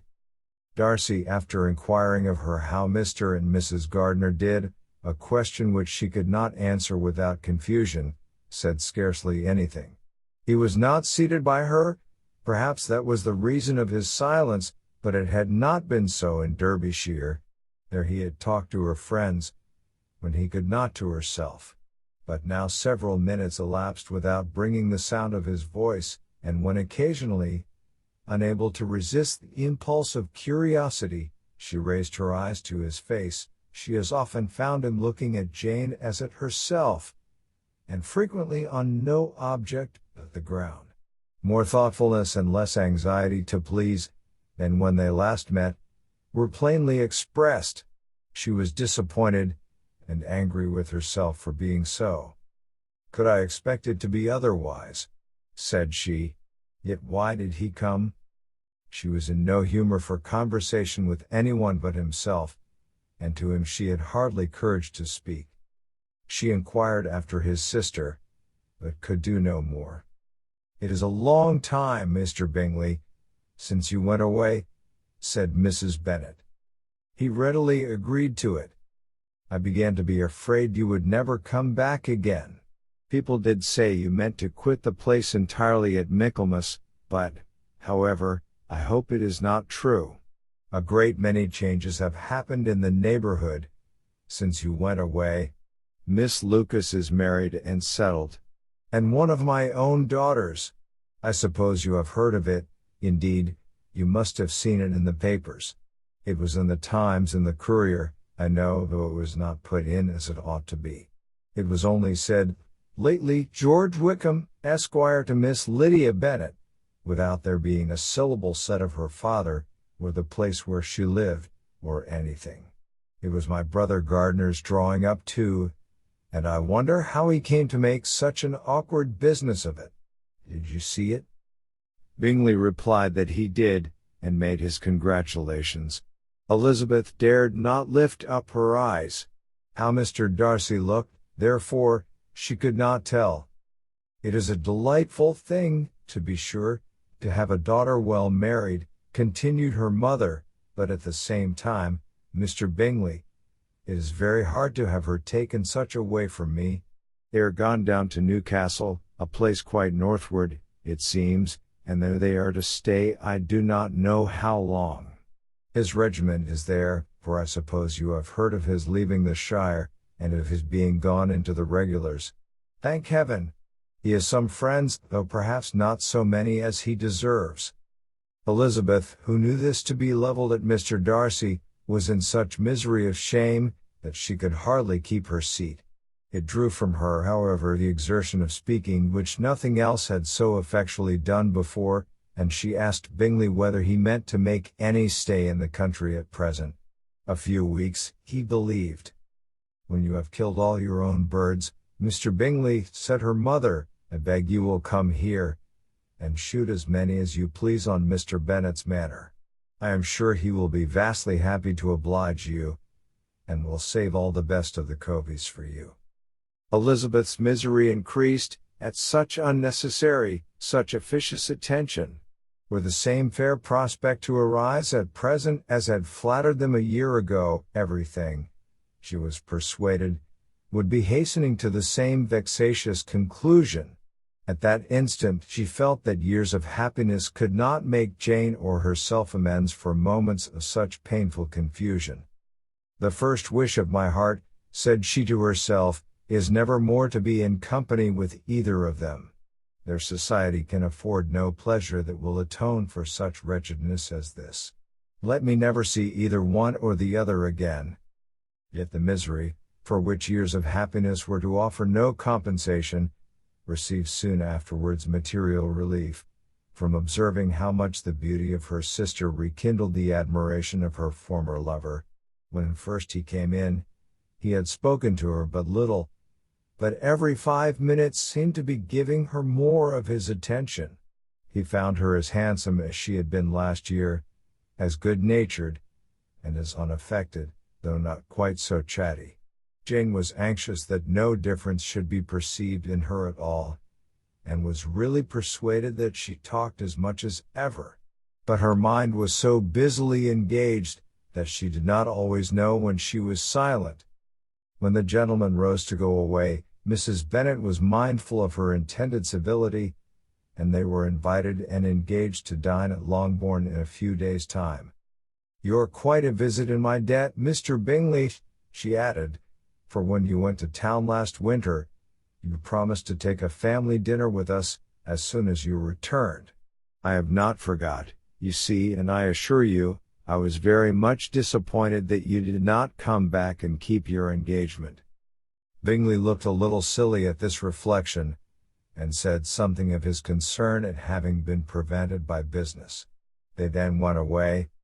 Mrs. Bennet had been strongly inclined to ask them to stay and dine there that day, but, though she always kept a very good table, she did not think anything less than 2 courses could be good enough for a man on whom she had such anxious designs, or satisfy the appetite and pride of one who had 10,000 a year. Chapter 54. As soon as they were gone, Elizabeth walked out to recover her spirits, or in other words, to dwell without interruption on those subjects that must deaden them more.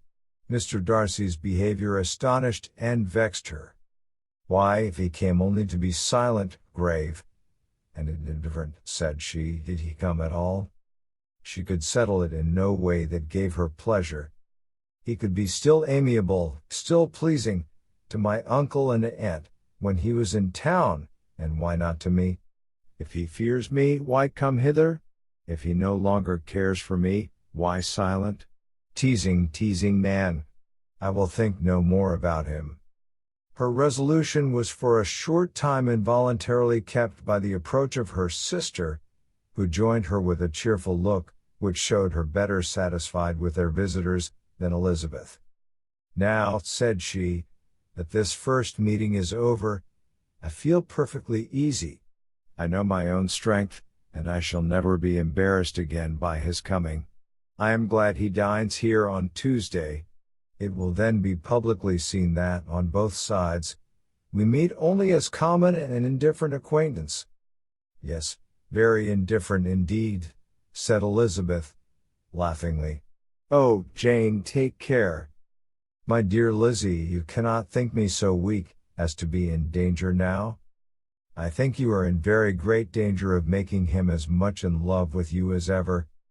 They did not see the gentleman again till Tuesday, and Mrs. Bennet, in the meanwhile, was giving way to all the happy schemes, which the good humour and common politeness of Bingley, in half an hour's visit, had revived. On Tuesday there was a large party assembled at Longbourn, and the two who were most anxiously expected, to the credit of their punctuality as sportsmen, were in very good time. When they repaired to the dining-room, Elizabeth eagerly watched to see whether Bingley would take the place, which, in all their former parties, had belonged to him, by her sister. Her prudent mother, occupied by the same ideas, forbore to invite him to sit by herself.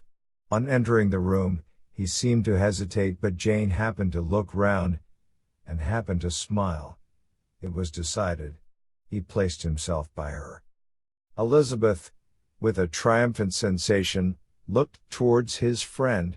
He bore it with noble indifference, and she would have imagined that Bingley had received his sanction to be happy, had she not seen his eyes likewise turned towards Mr. Darcy, with an expression of half-laughing alarm.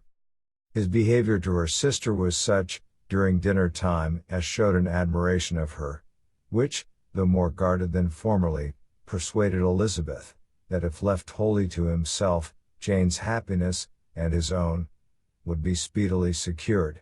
Though she dared not depend upon the consequence, she yet received pleasure from observing his behavior. It gave her all the animation that her spirits could boast, for she was in no cheerful humor. Mr. Darcy was almost as far from her as the table could divide them. He was on one side of her mother. She knew how little such a situation would give pleasure to either, or make either appear to advantage. She was not near enough to hear any of their discourse, but she could see how seldom they spoke to each other, and how formal and cold was their manner whenever they did. Her mother's ungraciousness made the sense of what they owed him more painful to Elizabeth's mind, and she would, at times, have given anything to be privileged to tell him that his kindness was neither unknown nor unfelt by the whole of the family. She was in hopes that the evening would afford some opportunity of bringing them together, that the whole of the visit would not pass away without enabling them to enter into something more of conversation than the mere ceremonious salutation attending his entrance. Anxious and uneasy, the period which passed in the drawing-room, before the gentlemen came, was wearisome and dull to a degree that almost made her uncivil. She looked forward to their entrance as the point on which all her chance of pleasure for the evening must depend. "If he does not come to me, then," said she, "I shall give him up forever." The gentleman came, and she thought he looked as if he would have answered her hopes, but, alas! The ladies had crowded round the table, where Miss Bennet was making tea and Elizabeth pouring out the coffee, in so close a confederacy that there was not a single vacancy near her which would admit of a chair, and on the gentleman's approaching, one of the girls moved closer to her than ever, and said in a whisper, "The men shan't come and part us, I am determined. We want none of them, do we?" Darcy had walked away to another part of the room. She followed him with her eyes, envied everyone to whom he spoke, had scarcely patience enough to help anybody to coffee, and then was enraged against herself for being so silly. A man who has once been refused. How could I ever be foolish enough to expect a renewal of his love? Is there one among the sex who would not protest against such a weakness as a second proposal to the same woman? There is no indignity so abhorrent to their feelings. She was a little revived, however, by his bringing back his coffee cup himself, and she seized the opportunity of saying, "Is your sister at Pemberley still?" "Yes, she will remain there till Christmas." "And quite alone? Have all her friends left her?" "Mrs. Annesley is with her. The others have been gone on to Scarborough these 3 weeks." She could think of nothing more to say, but if he wished to converse with her, he might have better success. He stood by her, however, for some minutes in silence, and, at last, on the young lady's whispering to Elizabeth again, he walked away. When the tea things were removed, and the card tables placed, the ladies all rose, and Elizabeth was then hoping to be soon joined by him, when all her views were overthrown by seeing him fall a victim to her mother's rapacity for whist players, and in a few moments after seated with the rest of the party. She now lost every expectation of pleasure. They were confined for the evening at different tables, and she had nothing to hope, but that his eyes were so often turned towards her side of the room, as to make him play as unsuccessfully as herself. Mrs. Bennet had designed to keep the 2 Netherfield gentlemen to supper, but their carriage was unluckily ordered before any of the others, and she had no opportunity of detaining them. "Well, girls," said she, as soon as they were left to themselves, "what say you to the day?" "I think everything has passed off uncommonly well, I assure you. The dinner was as well dressed as any I ever saw. The venison was roasted to a turn, and everybody said they never saw so fat a haunch. The soup was 50 times better than what we had at the Lucases last week, and even Mr. Darcy acknowledged that the partridges were remarkably well done, and I suppose he has 2 or 3 French cooks at least. And, my dear Jane, I never saw you look in greater beauty. Mrs. Long said so too, for I asked her whether you did not. And what do you think she said besides? Ah, Mrs. Bennet, we shall have her at Netherfield at last. She did indeed. I do think Mrs. Long is as good a creature as ever lived, and her nieces are very pretty behaved girls, and not at all handsome. I like them prodigiously. Mrs. Bennet, in short, was in very great spirits. She had seen enough of Bingley's behavior to Jane to be convinced that she would get him at last, and her expectations of advantage to her family, when in a happy humour, were so far beyond reason, that she was quite disappointed at not seeing him there again the next day, to make his proposals. "It has been a very agreeable day," said Miss Bennet to Elizabeth.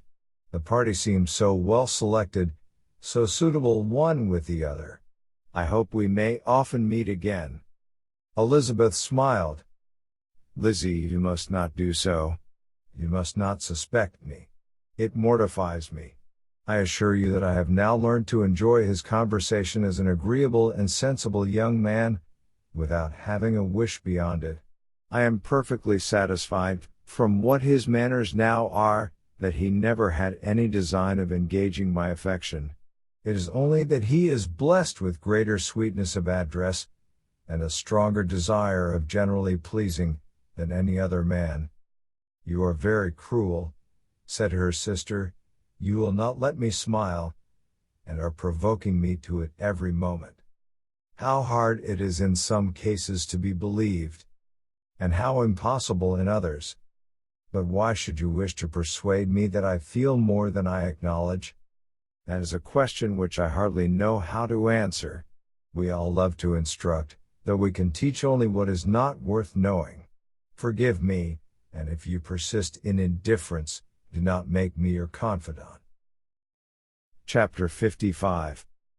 A few days after this visit, Mr. Bingley called again, and alone. His friend had left him that morning for London, but was to return home in 10 days' time. He sat with them above an hour, and was in remarkably good spirits. Mrs. Bennet invited him to dine with them, but, with many expressions of concern, he confessed himself engaged elsewhere. "Next time you call," said she, "I hope we shall be more lucky." He should be particularly happy at any time, etc., etc., and if she would give him leave, would take an early opportunity of waiting on them. "Can you come tomorrow?" Yes, he had no engagement at all for tomorrow, and her invitation was accepted with alacrity. He came, and in such very good time that the ladies were none of them dressed. In ran Mrs. Bennet to her daughter's room, in her dressing gown, and with her hair half finished, crying out, "My dear Jane, make haste and hurry down. He is come, Mr. Bingley is come. Make haste, make haste. Here, Sarah, come to Miss Bennet this moment, and help her on with her gown. Never mind Miss Lizzie's hair." "We will be down as soon as we can," said Jane, "but I dare say Kitty is forwarder than either of us, for she went upstairs half an hour ago." "Oh, hang Kitty! What has she to do with it? Come, be quick, be quick. Where is your sash, my dear?" But when her mother was gone, Jane would not be prevailed on to go down without one of her sisters. The same anxiety to get them by themselves was visible again in the evening. After tea, Mr. Bennet retired to the library, as was his custom, and Mary went upstairs to her instrument. 2 obstacles of the 5 being thus removed, Mrs. Bennet sat looking and winking at Elizabeth and Catherine for a considerable time, without making any impression on them. Elizabeth would not observe her, and when at last Kitty did, she very innocently said, "What is the matter, mamma? What do you keep winking at me for? What am I to do?" "Nothing, child, nothing. I did not wink at you." She then sat still 5 minutes longer, but unable to waste such a precious occasion, she suddenly got up, and saying to Kitty, "Come here, my love, I want to speak to you," took her out of the room. Jane instantly gave a look at Elizabeth which spoke her distress at such premeditation, and her entreaty that she would not give in to it. In a few minutes, Mrs. Bennet half opened the door and called out, "Lizzie, my dear, I want to speak with you." Elizabeth was forced to go. "We may as well leave them by themselves, you know," said her mother, as soon as she was in the hall. "Kitty and I are going upstairs to sit in my dressing room." Elizabeth made no attempt to reason with her mother, but remained quietly in the hall till she and Kitty were out of sight, then returned into the drawing room. Mrs. Bennet's schemes for this day were ineffectual. Bingley was everything that was charming, except the professed lover of her daughter. His ease and cheerfulness rendered him a most agreeable addition to their evening party, and he bore with the ill-judged officiousness of the mother, and heard all her silly remarks with a forbearance and command of countenance particularly grateful to the daughter. He scarcely needed an invitation to stay supper, and before he went away, an engagement was formed, chiefly through his own and Mrs. Bennet's means, for his coming next morning to shoot with her husband. After this day, Jane said no more of her indifference. Not a word passed between the sisters concerning Bingley, but Elizabeth went to bed in the happy belief that all must speedily be concluded, unless Mr. Darcy returned within the stated time. Seriously, however, she felt tolerably persuaded that all this must have taken place with that gentleman's concurrence. Bingley was punctual to his appointment, and he and Mr. Bennet spent the morning together, as had been agreed on. The latter was much more agreeable than his companion expected. There was nothing of presumption or folly in Bingley that could provoke his ridicule, or disgust him into silence, and he was more communicative, and less eccentric, than the other had ever seen him. Bingley of course returned with him to dinner, and in the evening Mrs. Bennet's invention was again at work to get everybody away from him and her daughter. Elizabeth, who had a letter to write, went into the breakfast room for that purpose soon after tea, for as the others were all going to sit down to cards, she could not be wanted to counteract her mother's schemes. But on returning to the drawing room, when her letter was finished, she saw, to her infinite surprise, there was reason to fear that her mother had been too ingenious for her. On opening the door, she perceived her sister and Bingley standing together over the hearth, as if engaged in earnest conversation, and had this led to no suspicion, the faces of both, as they hastily turned round and moved away from each other, would have told it all. Their situation was awkward enough, but hers she thought was still worse. Not a syllable was uttered by either, and Elizabeth was on the point of going away again, when Bingley, who as well as the other had sat down, suddenly rose, and whispering a few words to her sister, ran out of the room. Jane could have no reserves from Elizabeth, where confidence would give pleasure, and instantly embracing her, acknowledged, with the liveliest emotion, that she was the happiest creature in the world. "'Tis too much," she added, "by far too much. I do not deserve it. Oh, why is not everybody as happy?" Elizabeth's congratulations were given with a sincerity, a warmth, a delight, which words could but poorly express. Every sentence of kindness was a fresh source of happiness to Jane. But she would not allow herself to stay with her sister, or say half that remained to be said for the present. "I must go instantly to my mother," she cried. "I would not on any account trifle with her affectionate solicitude, or allow her to hear it from anyone but myself. He is gone to my father already. Oh, Lizzie, to know that what I have to relate will give such pleasure to all my dear family. How shall I bear so much happiness?" She then hastened away to her mother, who had purposely broken up the card party, and was sitting upstairs with Kitty. Elizabeth, who was left by herself, now smiled at the rapidity and ease with which an affair was finally settled, that had given them so many previous months of suspense and vexation. "And this," said she, "is the end of all his friends' anxious circumspection, of all his sister's falsehood and contrivance. The happiest, wisest, most reasonable end." In a few minutes she was joined by Bingley, whose conference with her father had been short and to the purpose. "Where is your sister?"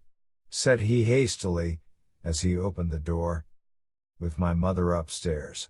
She will be down in a moment, I dare say." He then shut the door and, coming up to her, claimed the good wishes and affection of a sister. Elizabeth honestly and heartily expressed her delight in the prospect of their relationship.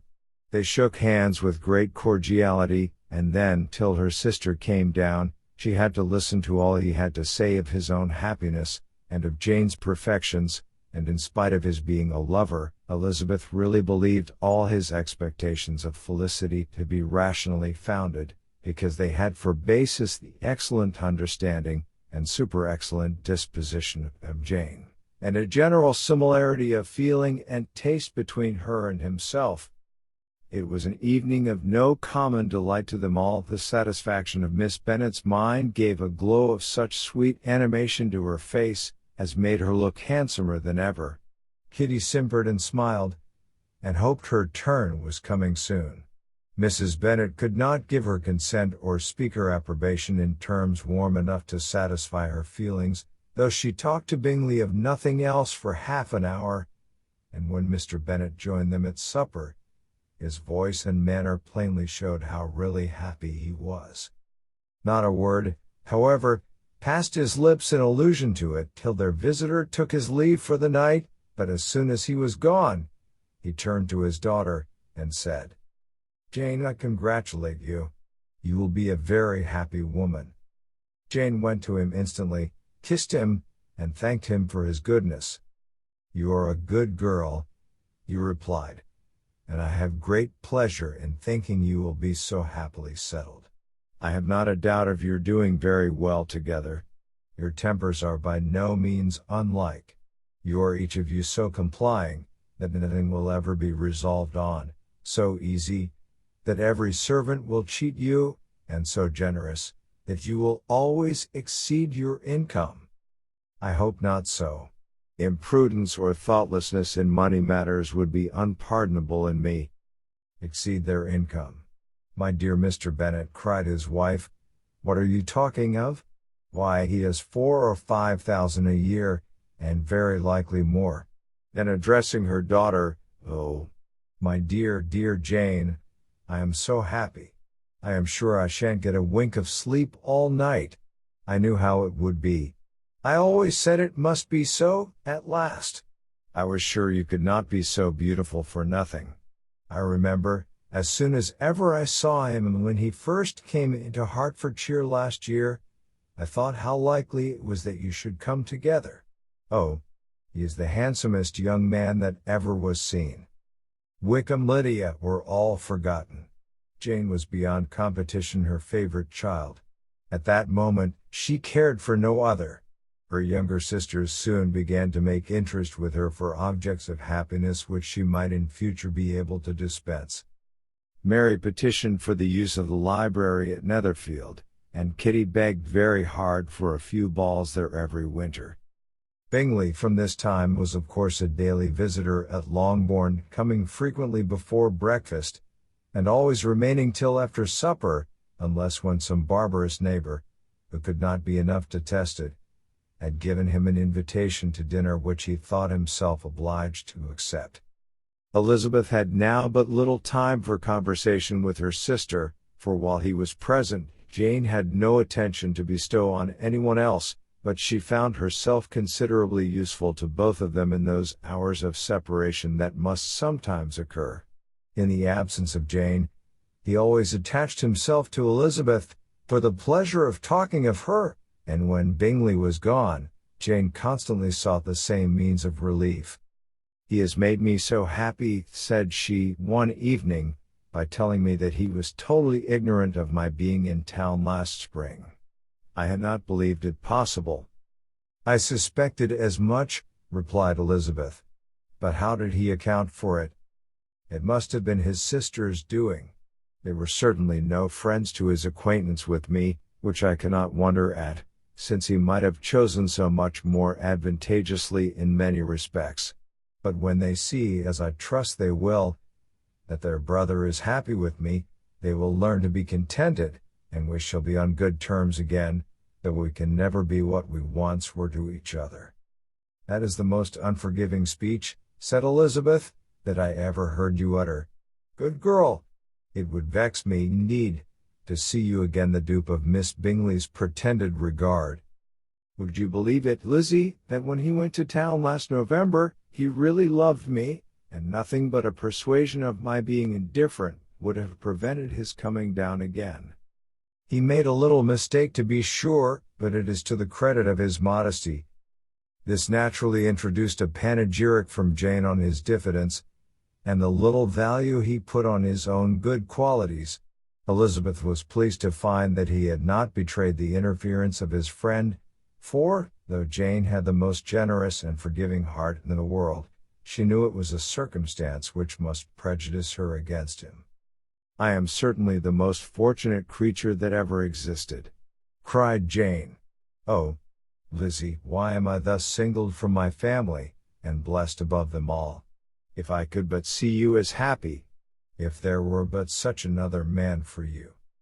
If you were to give me 40 such men, I never could be so happy as you.